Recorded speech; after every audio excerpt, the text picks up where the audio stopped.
നമസ്കാരം, എല്ലാവർക്കും കീൻ ക്രിയേഷൻസിലേക്ക് സ്വാഗതം. ക്രൂഷേ എന്ന ക്രാഫ്റ്റിൻ്റെ ബേസിക്സ് ആണ് ഈ വീഡിയോയിൽ. വളരെ ഈസി ആയിട്ടുള്ള ഒരു ക്രാഫ്റ്റാണ് ക്രൂഷേ. ഇത് ചെയ്യാൻ വേണ്ടി ആകെ ആവശ്യമുള്ള സാധനങ്ങൾ ഒരു യാണും, ഇഷ്ടമുള്ള ഏതെങ്കിലും ഒരു കളർ യാണും, പിന്നെ ഒരു ക്രൂഷേ ഹുക്കുമാണ്. ഇനി നമുക്ക് ക്രൂഷേ തുടങ്ങാം. ആദ്യമായിട്ട് ഒരു കെട്ടാണ് ഇടേണ്ടത്. ഇതിനു വേണ്ടി യാണിൻ്റെ ഒരറ്റം എടുത്തിട്ട് മടക്കി വെക്കുക. എന്നിട്ട് സാധാരണ ഒരു കെട്ടിടുന്നത് പോലെ കെട്ടുക. അത്രയേ ഉള്ളൂ. ഇതിനെ സ്ലിപ്പ് നോട്ട് എന്നാണ് പറയുന്നത്. ഇത് പലതരത്തിലും ചെയ്യാറുണ്ട്. എനിക്ക് എളുപ്പമായിട്ട് തോന്നിയ ഇതാണ്. കണ്ടില്ലേ, ഇത്രയേ ഉള്ളൂ. ഇനി ത്രെഡിൻ്റെ ഒരറ്റം പിടിച്ച് വലിച്ച് ആ ലൂപ്പിൻ്റെ സൈസ് ഹുക്കിടാൻ പാകത്തിന് റെഡിയാക്കി വെക്കാം. ക്രോഷേ ഹുക്കിൻ്റെ സൈസ് പലതരത്തിലുണ്ട്. അതിൽ തുടക്കക്കാർക്കാണെങ്കിൽ ഏറ്റവും എളുപ്പം ചെയ്യാൻ പറ്റുന്നത് 4 അല്ലെങ്കിൽ 5 സൈസ് ആയിരിക്കും.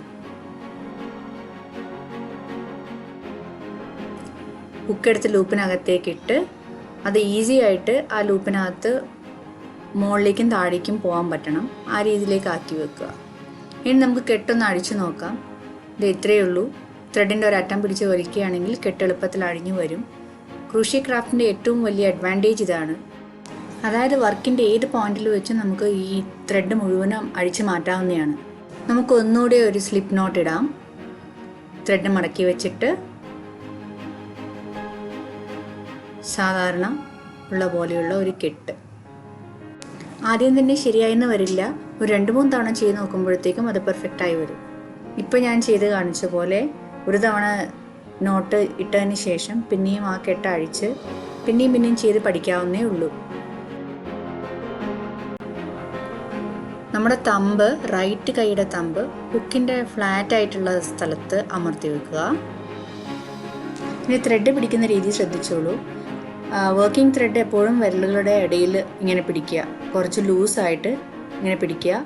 കിടക്കുന്ന കെട്ടുണ്ടല്ലോ, നമ്മൾ ആദ്യം ഇട്ട കെട്ട്, അത് നമ്മൾ തമ്പ് കൊണ്ടും റിംഗ് ഫിംഗർ കൊണ്ടും മുറുക്കെ പിടിക്കുക.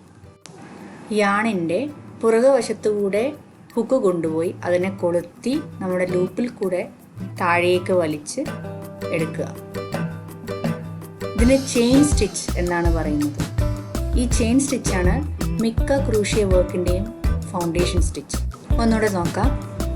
ഹുക്ക് യാണിൻ്റെ പുറകുവശത്തുകൂടെ ഇട്ട് യാൺ കൊളുത്തി താഴെ ലൂപ്പിനകത്തേ കൂടെ പുറത്തേക്കെടുക്കുക. ഇതാണ് ചെയിൻ സ്റ്റിച്ച്.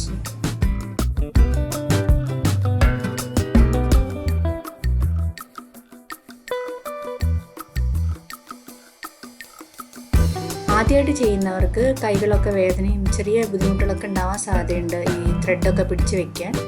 പക്ഷെ കുറച്ച് പ്രാക്ടീസ് ചെയ്യുമ്പോഴേക്കും അതൊക്കെ ഒന്ന് ശരിയാവും.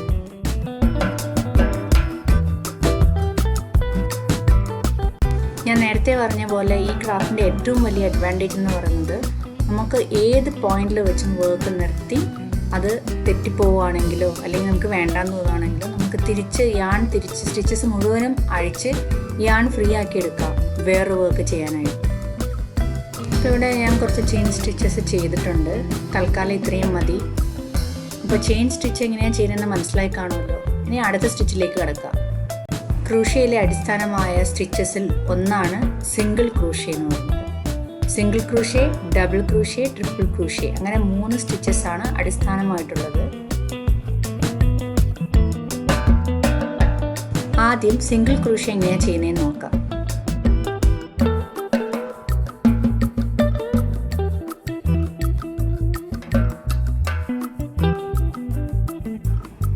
ഹുക്ക് കിടക്കുന്ന ചെയിനല്ല, അതിൻ്റെ തൊട്ടിപ്പുറത്തുള്ള ചെയിൻ.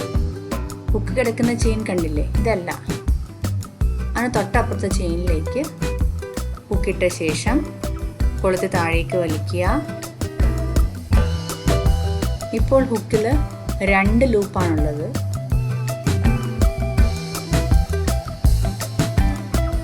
എന്നിട്ട് പിന്നെയും യാണിൻ്റെ പിറകുവശത്തുകൂടെ പോയി യാൺ കൊടുത്തി ഈ ഹുക്കിൽ കിടക്കുന്ന 2 ലൂപ്സിലെയും കൂടെ വലിച്ച് താഴേക്ക് കൊണ്ടുവരിക, പുറത്തേക്ക് കൊണ്ടുവരിക.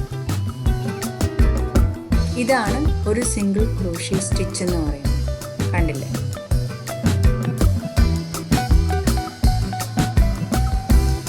ഇനി അടുത്ത ചെയിനിലേക്ക് ഇതേപോലെ ഹുക്കിട്ട് യാണിൽ കൊടുത്തി വലിച്ച് താഴേക്കെടുത്ത് 2 ലൂപ്സാണ് ഇപ്പോൾ ഹുക്കിലുള്ളത്. പിന്നെയും യാണിൻ്റെ പുറകുവശത്തൂടെ വലിച്ചെടുത്ത് 2 ലൂപ്സിലെയും കൂടെ പുറത്തേക്ക് കൊണ്ടുവരിക. രണ്ടാമത്തെ സിംഗിൾ ക്രോഷേ സ്റ്റിച്ചും ആയിട്ടുണ്ട്. ഇനി ഇതേപോലെ ഓരോ സിംഗിൾ ക്രോഷേ വീതം ഓരോ ചെയിനും ചെയ്യുക.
ഓക്കെ, ഇനിയിപ്പോൾ ഒരു ചെയിനും കൂടിയേ ബാക്കിയുള്ളൂ. ഇതിലേക്കും കൂടി നമുക്ക് സിംഗിൾ ക്രോഷേ ചെയ്യാം.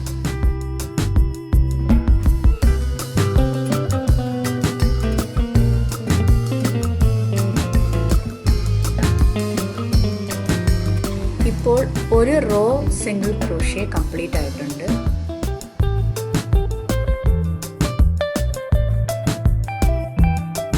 ഇനി അടുത്ത റോ ചെയ്യാൻ വേണ്ടി ഒരു ചെയിൻ ഇതാ ഇങ്ങനെ ഒരു ചെയിൻ ചെയ്തിട്ട് പിന്നെ ആ വർക്ക് നേരെ തിരിച്ചു പിടിക്കുക.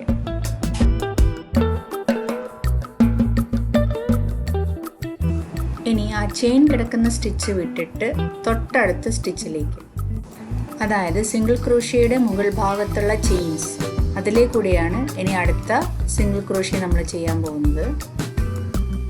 കണ്ടില്ലേ, ഇങ്ങനെ വി ലൂപ്പ് പോലെ കിടക്കും. ആ 2 ത്രെഡും ഉണ്ടായിരിക്കണം. 2 ത്രെഡിൻ്റെ അടിയിൽ കൂടിയാണ് നമ്മുടെ ഹുക്ക് ഇൻസേർട്ട് ചെയ്യേണ്ടത്. ഇനി പിന്നെയും യാൺ കൊളുത്തിയെടുത്ത് സെയിം സ്റ്റെപ്സ് ആണ് സിംഗിൾ ക്രോഷേ ചെയ്യുക. ഇനി അടുത്ത ചെയിനിൽ കൂടെ റോയുടെ അറ്റം എത്തുന്നവരെ ഇതേ സ്റ്റെപ്പ് ചെയ്യുക.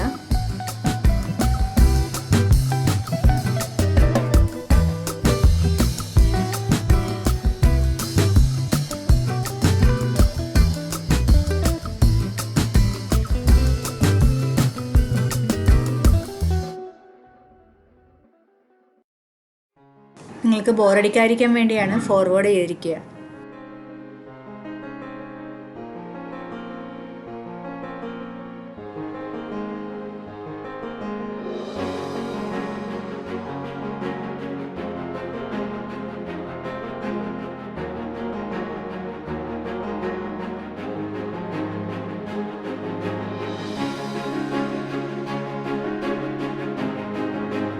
ഇനി ലാസ്റ്റ് സിംഗിൾ ക്രോഷിയാണ് ചെയ്യാൻ പോകുന്നത്. ഈ അവസാനത്തെ സ്റ്റിച്ച് എപ്പോഴും കണ്ടുപിടിക്കാൻ കുറച്ച് ബുദ്ധിമുട്ടാണ്. ശ്രദ്ധിച്ച് നോക്കി ചെയ്യുക.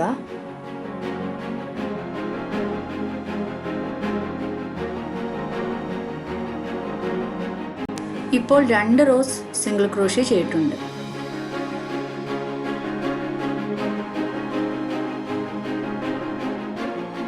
എപ്പോഴും ഒരു പുതിയ റോ തുടങ്ങുമ്പോൾ ഒരു ചെയിൻ സ്റ്റിച്ച് ചെയ്തിട്ട് വർക്ക് നേരെ തിരിച്ചു പിടിക്കുക. ഇപ്പോൾ ചെയ്ത സിംഗിൾ ക്രോഷിയുടെ മുകൾ ഭാഗത്ത് നോക്കുകയാണെങ്കിൽ ചെയിൻസ് കിടക്കുന്നതാണ്. ഈ ഓരോ ചെയിനിൻ്റെയും അടിയിൽ കൂടിയാണ് ഓരോ സിംഗിൾ ക്രോഷിയും ഇനി ചെയ്യേണ്ടത്. നമ്മൾ ഒരു ചെയിൻ ചെയ്തിട്ട് വർക്ക് ടേൺ ചെയ്തില്ലേ, ഇനി തൊട്ടടുത്ത സ്റ്റിച്ച് കൂടെ, അതായത് സിംഗിൾ ക്രോഷിയുടെ മുകൾ വശത്തുള്ള ചെയിനിൽ കൂടെ, ചെയിനിൻ്റെ അകത്ത് കൂടിയല്ല അടിയിൽ കൂടി ഒരു സിംഗിൾ ക്രോഷി ചെയ്യുക. ഇനി ഈ റോയുടെ എൻഡ് വരെ ഓരോ ചെയിനിലും ഓരോ സിംഗിൾ ക്രോഷ്യ വീതം ചെയ്യുക.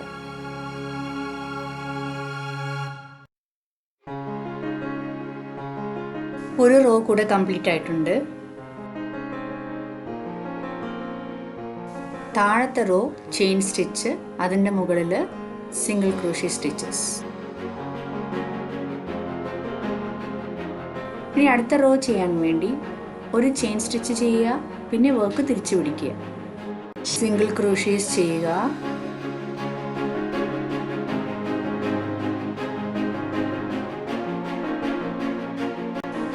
അപ്പോൾ ഇതാണ് സിംഗിൾ ക്രോഷ്യയുടെ പാറ്റേൺ. ഇതുപോലെ നിങ്ങൾക്ക് വേണമെങ്കിൽ ഒരു ചെറിയൊരു പ്രോജക്റ്റ്, ഒരു ചെറിയൊരു വർക്ക്, ഒരു നാപ്കിൻ, ഒരു ടവൽ, എന്തെങ്കിലും ഒരു ചെറിയൊരു പ്രോജക്റ്റ് ഇത് വെച്ച് ചെയ്യാവുന്നതാണ്, ചെയ്ത് പഠിക്കാം. അപ്പോൾ ഇതിലെന്തെങ്കിലും സംശയം ഉണ്ടെങ്കിൽ കമൻറ്റ് സെക്ഷനിൽ ചോദിക്കാം. ഈ ചാനൽ സബ്സ്ക്രൈബ് ചെയ്തിട്ട് അടുത്ത് കാണുന്ന ബെല്ലിൻ്റെ പടം അമർത്തുകയാണെങ്കിൽ അടുത്ത ഓരോ വീഡിയോ പുതിയതായിട്ടിടുമ്പോഴും നിങ്ങൾക്ക് നോട്ടിഫിക്കേഷൻ കിട്ടും. Okay, thank you.